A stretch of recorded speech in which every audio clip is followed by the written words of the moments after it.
बिस्मिल्लाहिर्रहमानिर्रहीम। अस्सलामु अलैकुम वरहमतुल्लाहि वबरकातुहू। आबिद राजा चैनल की तरफ से आज मैं अपने दोस्तों को रसूलुल्लाह सल्लल्लाहु अलैहि वआलिहि वसल्लम का एक बहुत ही प्यारा फरमान सुनाऊंगा। आप दोस्तों ने इस पर जरूर अमल करना है। आप सल्लल्लाहु अलैहि वआलिहि वसल्लम ने फरमाया, नबी अकरम सल्लल्लाहु अलैहि वआलिहि वसल्लम से सवाल किया गया, ए अल्लाह के रसूल सल्लल्लाहु अलैहि वआलिहि वसल्लम, कौन सा अमल बेहतर है?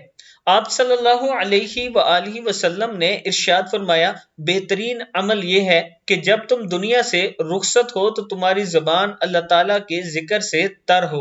मसनद अहमद की हदीस है। फिर सुन लें, नबी अकरम सल्लल्लाहु अलैहि वआलिहि वसल्लम से सवाल किया गया, ए अल्लाह के रसूल सल्लल्लाहु अलैहि वआलिहि वसल्लम, कौन सा अमल बेहतरीन है?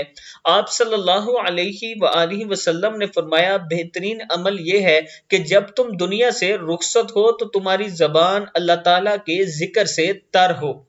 किताब का वाला नीचे मौजूद है, आप दोस्त देख सकते हैं।